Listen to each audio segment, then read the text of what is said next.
संस्थापकाय च धर्मस्य सर्वधर्मस्वरूपिणे अवतार वरिष्ठाय रामकृष्णाय ते नमः. So yesterday we had the opportunity to read Swami Subodhananda Maharaj's life, and tomorrow is Swami Vijnananda Maharaj's birthday, but in India it is almost today.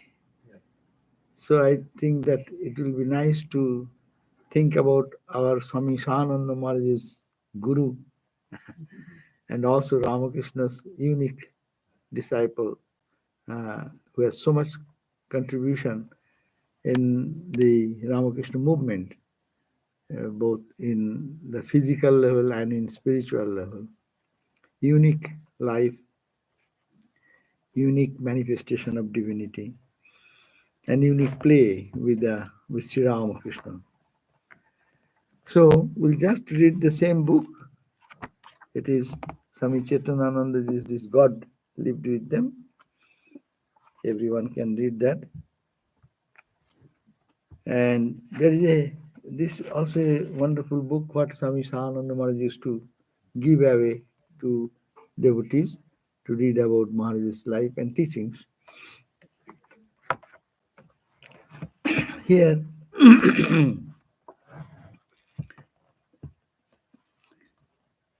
Sri Ramakrishna was a spiritual phenomenon, and the spirituality manifested in his spiritual longing and samadhi, in his singing and dancing, in his conversations and stories, in his actions and behavior, and even in his fun and frivolities. Many people consider Ramakrishna to be an avatar or a great religious teacher, but it is also interesting to observe his personal life behind the public gaze. Swami Vijnananda once vividly narrated one of his dramatic and unconventional encounters with Ramakrishna. In his own language, Swami Vijnananda Maharaj's language, I felt Sri Ramakrishna's room vibrating with a tangible atmosphere of peace, and the devotees present seemed to be listening in blissful absorption to the word that poured from Master's lips. I don't recall what he said, but I experienced tremendous joy within. I sat there for a long time, my whole attention concentrated on Sri Ramakrishna. He did not say anything to me, nor did I ask him anything. Then one by one the devotees took their leave, and suddenly I found myself alone with him. The master was looking at me intently. I thought it was time for me to depart, so I prostrated before him. As I stood up to go, he asked, "Can you wrestle? Come, let me see how well you wrestle." With these words, he stood up and ready to grapple with me. I was surprised at this challenge. I thought to myself, what kind of holy man is this? But I replied, yes, of course I can wrestle. Sri Ramakrishna then came closer, smiling. He caught hold of my arms and began to show me. But I was strong, muscular, young man, and I pushed him back to the wall. what, what an encounter. Gradually, I felt, that's the point. Gradually, I felt a sort of electric current coming out of his hands and entering into me. That touch made me completely helpless. I lost all my physical strength. I went into ecstasy, and the hair of my body stood on end. Releasing me, the master said with a smile, "Well, you are the winner." With these words, he sat down on his cot again. I was speechless. Wave after wave of bliss engulfed my whole being. I was pondering the fact that Master had not won physically, but his spiritual power had completely subdued me. Some time passed. Then the Master got up from his seat. Patting me gently on my back, he said, "Come here often. It is not enough to come once." Then he offered me some sweets as prasad, and I returned to Calcutta. For days, the spell of that intoxicating joy lingered, and I realized that he had transmitted spiritual power to me. It's a unique beginning, no? That is Sri Ramakrishna. We have Swami Vivekananda talks about that religion can be given. As we give some material object, it can be given. Where you can find such things only in Sri Ramakrishna's case and his disciples' case also. They themselves did afterwards this transferring of their energy, and others have felt that way. The spirituality is a tangible thing, vibrant thing, and it can be given. Not only that, who gets it, he feels the upsurge of spiritual energy, the joy, the bliss, as we just read out. So this is enough to understand what was Ramakrishna and what was Swami Vijnananda. You need that same energy Sri Ramakrishna used to pour down. But how many were competent to receive that? Calcutta Babus used to come to Ramakrishna's room, and after a few minutes sitting over there, pushing his friend, "Hey, how long? Let's go. Let's go." The friend said, "He's saying such spiritual episodes, and you see how enthralling. Wait, wait. After 2 minutes or 1 minute passed, oh, let me go. Have a fresh air." As if the fresh air in the outside is lacking. This is not a refreshing life. Life giving energy is not enough for them. So went out and okay, I'm waiting in the boat. And he went outside from this Ramakrishna's room and giving up the presence, leaving him there. So this is the way. So competent student, Ascharya Bhakta Kushalasya Labdha. Ascharya Gyata Kushala Anushishta. So here, even no Gyata, no Bhakta, you need not have to say. Here is a higher level. As scripture says, Ascharya Bhakta Kushalasya Labdha. The speaker would be unique and the student to receive will be unique. Unique combination will bring the result. But here there is no speech, there is no talk, there is no advice. It is just a fun. Can you wrestle?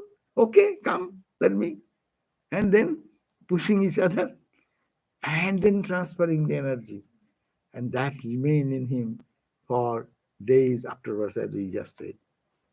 Ramakrishna later said of Swami Vijnananda, he wrestled with Krishna in his previous incarnation. He is not an ordinary person. See, here is the background. We do not know all these subtleties. He was, Ramakrishna said, Vijnananda, he, in the previous incarnation, he was his Krishna, he wrestled with Krishna. That means companion, Sri Krishna's companion. He is not an ordinary person. So, Vijnananda, pre-monastic name, Hari Prasanna Chattopadhyay, born 30th October 1868 in Ottawa, Uttar Pradesh, where his father Tarak Chattopadhyay worked in the British government. And now Hari Prasanna started his primary education there. 1879, mother moved with her children to the ancestral home at Belghoria near Dakshineshwar. Hari Prasanna entered the Hare School in Calcutta, 1882, and he passed the entrance examination. Entrance examination means what? That those days, 10th grade was the entrance examination from the school level to enter into what you call higher secondary afterwards in India, 11, 12, that, or intermediate college was sometime like that. Education system changed. From his childhood, Hariprasanna had a religious temperament and tremendous passion for truth. So, once when he was about 14, his mother falsely accused him of something and scolded him, and he protested vehemently. And when he failed to convince his mother of his innocence, he tore off his sacred thread and cried out, "If I tell a lie, I'm not a Brahmin." Nakuleshwari Devi, mother, was taken aback and became afraid that some misfortune might befall in the family. Strangely enough, the very next day, a came from Quetta, Afghanistan, brought the news of his father's death.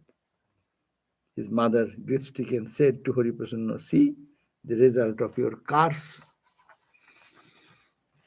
Very little is known about his early life. However, Hariprasanna once narrated the following incident from his boyhood. One day he heard a gunshot in the bamboo group behind their house in Belghoria. He rushed to the grove and found a wounded monkey lying on the ground. He distinctly heard the monkey chanting twice, "Rama, Rama." Then with folded hands, it died.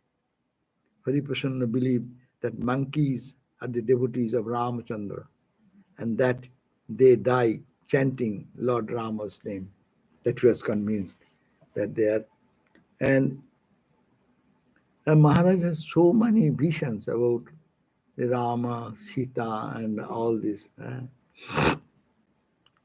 So meeting with Sri Ramakrishna. Hariprasanna was only 7 years old when he first saw Sri Ramakrishna, because he was living in that neighboring place, so close.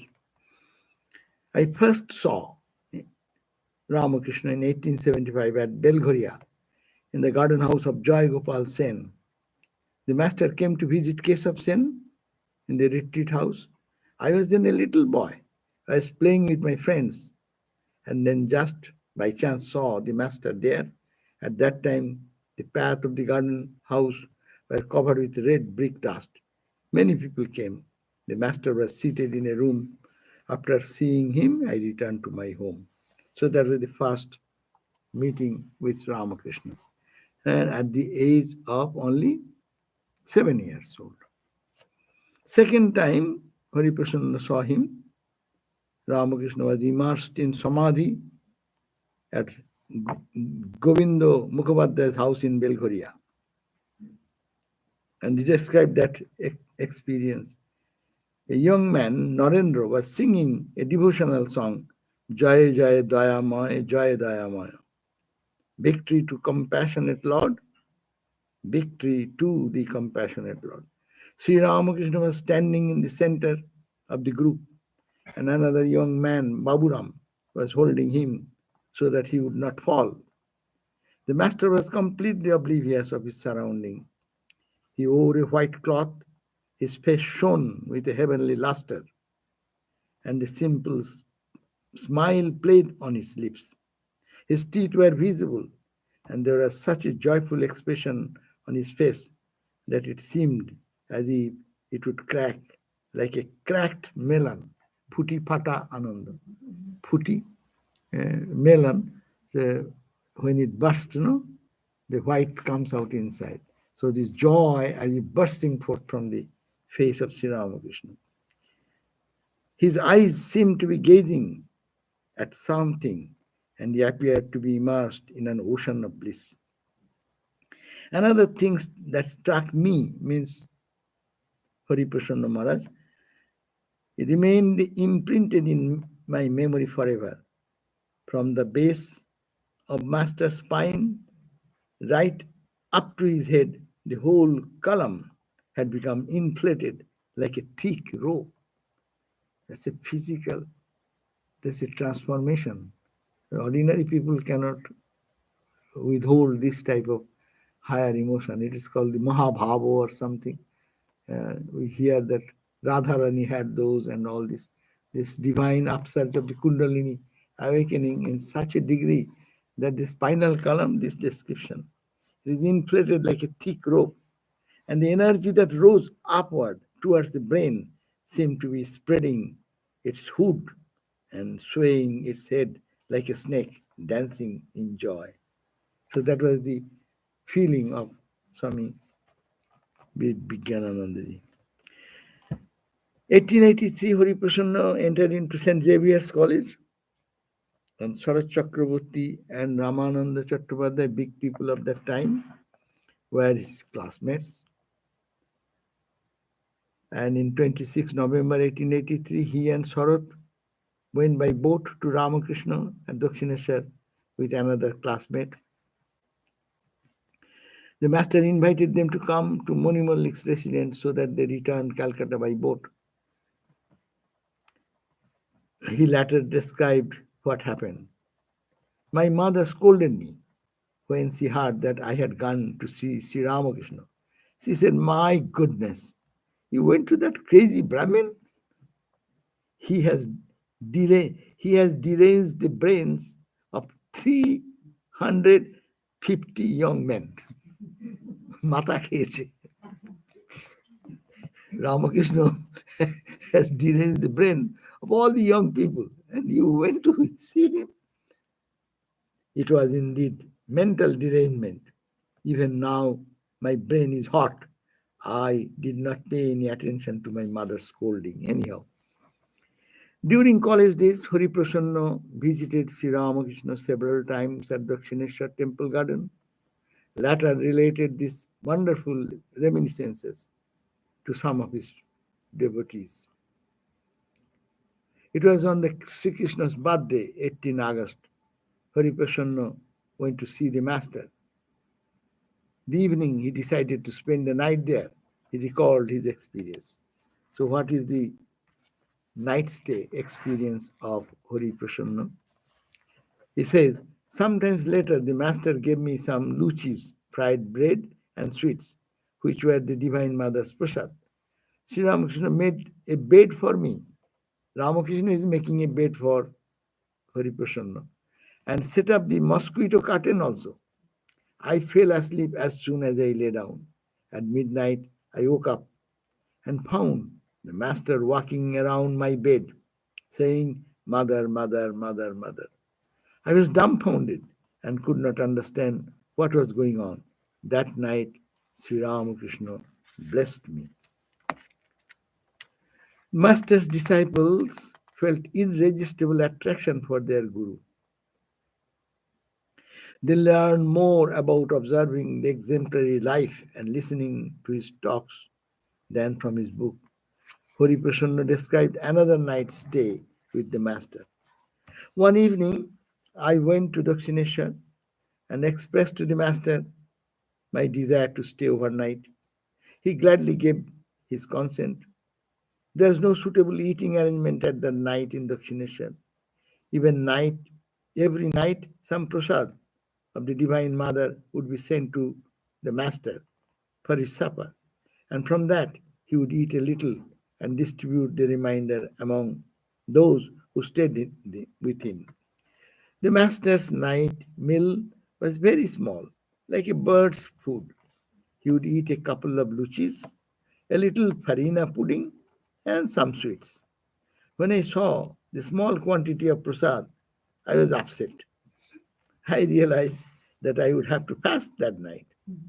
I was then young, with a well built body, a large appetite. That little bit of prasad was not enough for me. Knowing what is in my mind, the master asked somebody to bring some chapatis and vegetable curry for me from Nahavat. Even that amount of food was not sufficient for me, but I ate it and lay down on the floor on the master's tomb. At midnight, I suddenly woke up and saw the master pacing back and forth in his room. Sometimes he would go to the front veranda, muttering something, or he would chant the name of gods and goddesses. while clapping his hands. During the day, the master talked and joked with the devotees, but now at night, he was quite different. It was scared to death. I was scared to death. I lay in bed, quietly observing the master's madness. I could not get back to sleep. Sometimes the master sang and danced. Sometimes he talked with someone. At last the night passed and I was relieved. In the morning the master was normal again. When I returned home, my sister asked, "Where did you stay last night?" "At the temple garden of Dakshineshwar," I replied. Immediately she exclaimed, "Did you stay with that mad Brahmin of Dakshineshwar? Did not go to the man again. Don't go to the man again.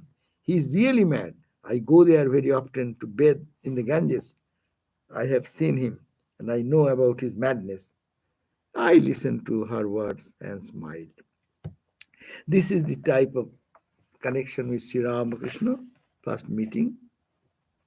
And Sri Ramakrishna also, he also have many other reminiscences about Sri Ramakrishna. He said, on one occasion, I was massaging the master's feet when a gentleman from Konnagar came to visit him. After he had left, the master said, "You know, I can see the inside of man's mind just as I can see the objects inside a glass case."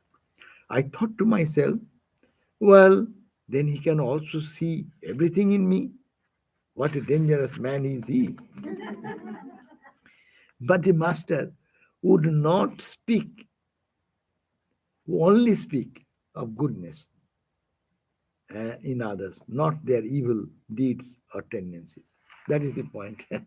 There was the safety. Once during my college days, when I went to visit Master at Dakshineshwar, I asked, "Is God there with form or without form?" The Master replied, "God is with forms as well as without form. And again, He is beyond both form and formlessness." Then I asked, "If God is all, is that cot is also God? That cot is also God?" He answered emphatically, "Yes, this cot is God, this glass, these utensils, this wall, everything is God." And he spoke. I experienced an inner transformation, was lifted and was lifted beyond the realm of ordinary consciousness. My heart was illumined and I saw the light of Brahman everywhere. So these are beautiful experiences in presence of Sri Ramakrishna, a highly pure soul, how they can feel the play of the avatar. What is the avatar? Avatar's power, we can see. This avatar has come not to give any material uh, ex- gain or material prosperity, but only to give the spiritual wealth, spiritual prosperity. So by touch, by words, by talking, transmitting that spirituality. Once at Dakshineshwar, the master gave me an English book and asked me to read and explain it to him. He was stated in it was stated in the book, "Speak the truth, don't covet what belongs to another, control your senses." On hearing this, the master felt elated like a child, like a boy, and expressed his great delight. The master's joy, even now, is deeply impressed in my mind. I think that his expression of great delight was due to the fact that if a person attains perfection in those three disciplines, he is sure to reach God. When the master was blessed for the first time with the vision of Divine Mother, he thought, if this vision of mine is true, then let this big stone, which was in front of the Nahavat, jump up thrice. This is a miracle, you can say. Huh? Whether Ramakrishna said that whether my vision is right or hallucination, who can testify? So that's why Sri Ramakrishna said, and there's Hari Prasanna Maharaj listened to that, and he is giving us the same description. Immediately, the stone did, in fact, jump thrice. Whatever he thought came to pass. Seeing this, the master was fully convinced of the genuineness of his vision. And now, he in 1885, Hari Prasanna passed the FA examination, first entrance examination, in first division at St. Xavier's College. He then moved to Bakipur in Bihar, entered Patna College, and got BA degree. Later recalled, the day the master passed away, 16th of August, I saw him standing in front of me. So he is that time in Patna. And Sri Ramakrishna passed away on that night of 15th August, called 16th, according to the English calendar. And he saw that it is Hari Prasanna Maharaj saying, I want, the day the master passed away, I saw him standing in front of me. I wondered, how did the master come here? What is the cause of this vision? The next day I read of the master's passing away in the Basumati newspaper. Naturally, Hari Prasanna grieved, but he remembered what the master has done once, said to him, do you know why I love you? You boys are my very own. The Divine Mother has asked me to love you. Hari Prasanna later remarked, I cannot express how much love the Master had for us. We don't have that capacity to love others. We become intoxicated seeing the Master, and now people are intoxicated just by hearing his name. How blessed they are. Now, as a student, he entered into the engineering school. So he 1887 he graduated from Patna College, went to Pune College of Science and studied civil engineering. And he had a big job, no? He became the district engineer, that engineer for the whole district. A big position in those days. Hari Prasanna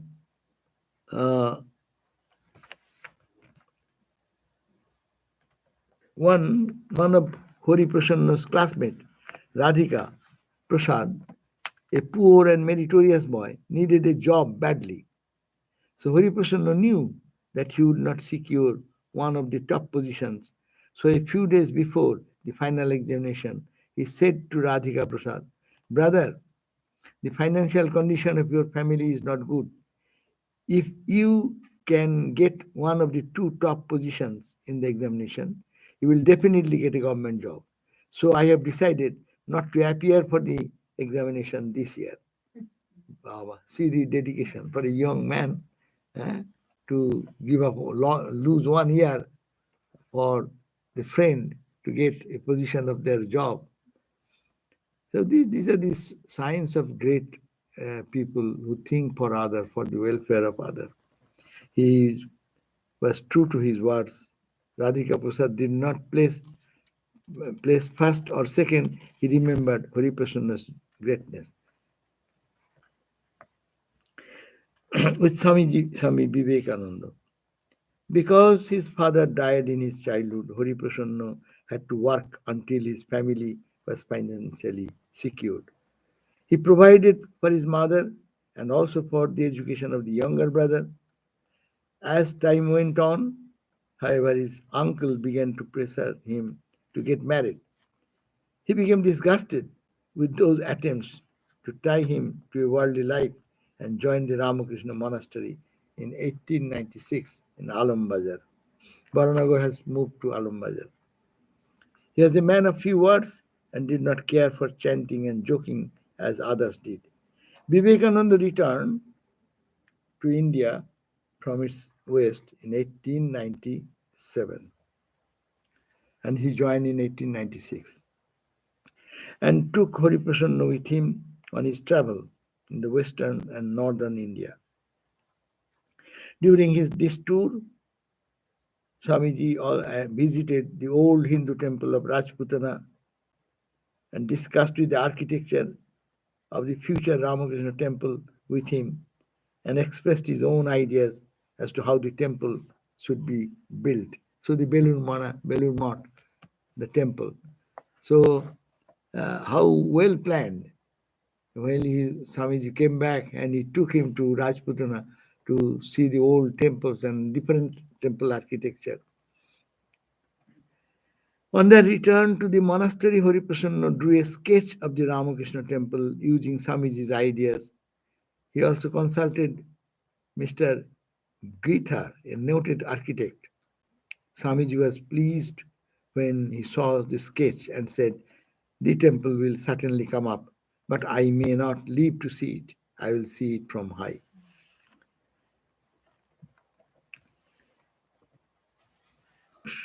Now, one day, Swamiji expressed a desire to build a ghat and an embankment on the bank of the Ganga. That you know that story. And Bigyananand Swami was supervising the construction, and it is when the low tide comes, that is the quick time. You will have to do the work, and before high tide comes, and with a cement, special cement, so that it can get quickly integrated. So he was doing that, and it's hot summer, and Swami Vivekananda then, after a nap, in the and he was having a glass of what you call juice, sarbat. And Swamiji drank all that and sent it to with a little, maybe at the bottom, not even one sip. And he sent that empty glass to give it to Hari Prasanna. And he saw that he felt, what? Swamiji is so rude. He's making fun at this time. Anyhow, out of respect, he drank, and he felt that he's totally soothed everything. That one little drink made him so.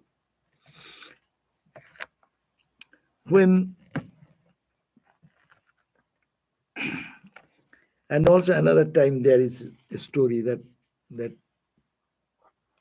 Swamiji asked how much it will cost for building up this construction. And Raja Maharaj said, "Hey, don't give the right calculation. It will be much more money will be needed." The Swamiji will say, "I have no money." So you give a low estimate. So he did that estimate, listening to Maharaj's words, a low estimate. And Swamiji said, "Okay, continue." And then afterwards, you know the story, that his work is not completed, and Swamiji was so hurried because his time is so short. He wants everything to be done now, immediately. And why the work is stopped? Then they have to express. Bigyan Maharaj said, because there is no financial, there is no money. Huh? Then naturally, Swami Swamiji was so angry, he called Swami Brahmananda, no? And scolded him right and left. And then it was so bad. Yeah. So he scolded in such a way that Maharaj went back and started weeping like a child, no? And then again Swamiji said, call Raja again. So he was already in the suffering from so much scolding. Then again he has to, but he said, "Oh, I saw through the window, louvered window, that he is weeping like a child." Then when I reported this to Swamiji, Swamiji said, "You are a fool. I asked you to find out what Raja was doing, and you say his door and windows are closed. Go back again and tell me what he's doing." This time Bigyanananda pushed the door open and found Brahmananda on his bed weeping. Then Bigyanananda said apologetically, "Maharaj, I am sorry. Today you have to suffer terribly for me because I gave the wrong estimate." Brahmananda said, "Brother, can you tell me what wrong I have done that Swamiji could scold me so harshly? Sometimes it becomes so unbearable that I feel I should go away to some place in mountains, leaving everything." Returning to Swamiji, Bigyanananda reported that Brahmananda was crying. At this, Swamiji rushed back to the room and embraced Brahmananda and said tearfully, "Raja, brother, please forgive me. It was my fault that my temper is short, that I scolded you. Please pardon me." Meanwhile, Brahmananda had regained his composure. Seeing Swamiji weeping, he was also moved. Then then Maharaj said, "What does it matter? You have scolded me because you love me. That's all." But Swamiji continued, "Brother, please forgive me. I know how much the master loved you and never uttered a harsh word to you. And I, on the other hand, for the sake of this petty work, have verbally abused you and give you pain. I am not fit to live in with you. I shall go away to the Himalayas and live alone in solitude." It's a very, very loving but very beautiful scene that how they are tied in bond and love. But at the same time, human aspects are also manifesting. No, that makes it. If someone does like that in our life, we don't see his face anymore. But here, just the opposite. Swami Brahmananda saying, "I did the mistake, so I am not fit to stay here. Let me go away somewhere else." And Swamiji said, "Brother, I did this to you. How can I do that? Ramakrishna used to love you so much, and I misbehaved with you, so I am not fit to stay here. Let me go to Himalayas." So then ultimately, you know what happened. Uh, then Maharaj said, "Don't say that, Swamiji. Your scolding is blessings. How can you leave us? You are our leader. How shall we function without you?" Gradually, both of them became calm. And Bigyanananda Swami said, "I shall never forget the scene in my life. I never saw Swamiji weeping so bitterly. What a bond of love existed between them. Swamiji loved his brother disciples like a mother, and that is why he could not bear any shortcomings in them. He wanted them to be great as himself, nay, even greater than himself. His love was incomparable. So these many stories are there with Swamiji, and then he went back to when the construction of Belur Math was finished. Vivekananda advised Bigyananda to start a center at Allahabad. This city, then he went to that Allahabad, important pilgrimage city, and then with a Brahmavadin club, he used to live there. And the club rented 2 rooms, and there was a 2-story building, 10 feet by 10 feet. That was the starting of the center there. Bigyanananda used to love to be alone as a man of few words. And anybody asked for some advice, he would say, "Practice what you studied in your primary book." The primary book, Sada Satya Katha Kahibe. These are the primary book reading, no? Vidyasagar's primary book in Bengali, that start. So Maharaj will say, Bigyan Maharaj will say, "Practice what you studied in the primary book in your childhood days. Always speak the truth and do not steal or covet others' things. Follow these 2 moral principles, and then everything else will take care of itself." Now, in the days of early days in Allahabad, Bigyanananda would go for a daily bath before sunrise to Triveni, where the confluence of the 3 rivers. What are the 3? Ganga, Yamuna, and Saraswati. Saraswati is called not visible, but undercurrent. One day after his bath, while reciting a hymn to the Mother Ganga, Bigyanananda had a vision. He saw the Mother Triveni, no? That story. The goddess Mother Triveni appeared as a beautiful young girl with 3 braids hanging down her back and then disappeared again into the water. He was overwhelmed by that vision. After chanting, when he began to walk towards the ashrama, he saw Mother Triveni walking in the same direction with her braids dangling. After a while, she disappeared. When Brahmananda heard about this vision, he confirmed it as genuine. Vijnanananda himself said, quote, "The test of a true vision is that it leaves a lasting spiritual impression on the mind that generates awareness of bliss. I still get joy when I think of the virginal form of the Divine Mother." Here is also one thing. Many of you may have some vision experience, but we can learn from here what it says. It leaves a lasting spiritual impression on the mind that generates awareness and bliss. So that will be a distinction whether you have genuine experience or just some mental hallucination. Swamiji had great affection for Vijnanananda and called him Bishop of Allahabad. One day Vivekananda passed away. Vijnanananda was meditating in the shrine of the Brahmavadin club and he held a vision of Swamiji seated on the lap of Ramakrishna. When Swamiji passed away, that was the vision he got. Vijnanananda became very anxious about Swamiji. He wondered, why have I seen Swamiji in this way? The next day he received a cable from Belur Math with his sad news that Vivekananda is passing. And that night he saw this vision, that Ramakrishna's in the lap of Ramakrishna. Swamiji is sitting there and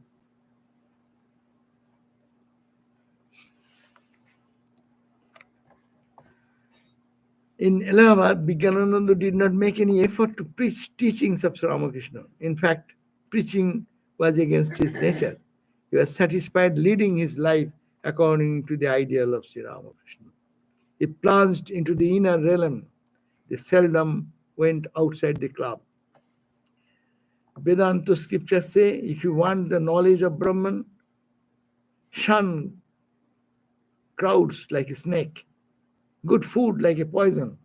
But what do we do? And sex like a devil. Vijnananda followed this advice to the letter. He was extremely punctual. During the daytime, he would give interviews to earnest people. But if a person arrived 1 minute late, he would not see him. He is so punctual.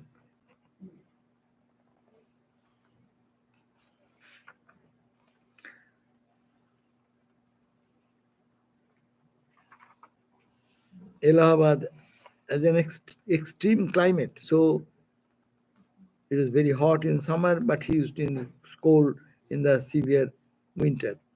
But he endured all these experiences. Then Vijnananda believed wholeheartedly that the work of the ashrama belonged to God, but the head of the center is responsible if anything goes wrong. Once the door of the charitable homeopathic dispensary resigned, this created a great difficulty for the Swami. He could not find a doctor immediately. Doctor. Once the doctor of the charitable homeopathy dispensary resigned, you know that story. And the doctor is not available, so the patients are coming. What to do? So he started giving whatever comes in Ramakrishna and give it. Ramakrishna. So patients are coming, women, devotees are coming, they are talking about their problem. He used to say, "Bimari ka bayan mat karo, dawai leke chale jao." Don't talk about your problem of the body, what you are suffering. "Bimari ka bayan mat karo, dawai leke chale jao." So whatever he had is to give, and people got cured. That's why they're all anxious to have this state continue. But ultimately, don't talk about your disease. Take the medicine and go home. It was amazing. Every single drop of homeopathic medicine he gave cured each patient. Not one had to return for second dose. When this miraculous news spread, more patients began to appear every day. It became difficult to control the crowds. Then the Swami brought in a doctor from Varanasi and was relieved for the responsibility. The doctor checked the stock of medicine, and discovered that even the nitric acid bottle was empty. Nitric acid bottle is also empty. Frightened and amazed, he said to the Swami, Maharaj, you have cleared even the nitric acid. Bigyanananda simply said, I have given medicine in the name of the master, and the patient got well. There is no credit for me. I did as he asked me to do. This is the uniqueness of the entire episode. They are guided by the Lord. That means their mind is so, they don't put one step by own ego. That's why even nitric acid can cure whatever disease. No? So then he went to Varanasi for the temple, for the construction of the Sevastram, etc. And then went to the pilgrimage, then came back to Belur Math, and the temple inauguration, Swamiji came and blessed from heaven. He didn't see when the inauguration was going on. He saw vividly the presence of who were they already gone. Bigyan Maharaj saw Swamiji, then Baburam Maharaj, then Raja Maharaj, like that. So all of them present and blessed.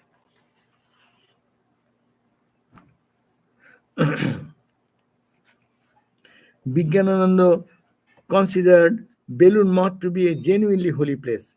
It has become sanctified by the touch of Holy Mother and all 16 of the Sri Ramakrishna direct disciples.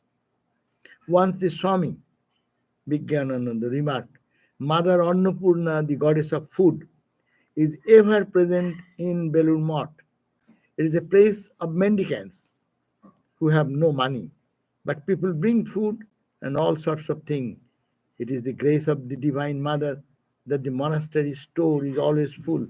Anybody who lives in Belur Math and practices japam and meditation intensely in solitude will attain spiritual experience.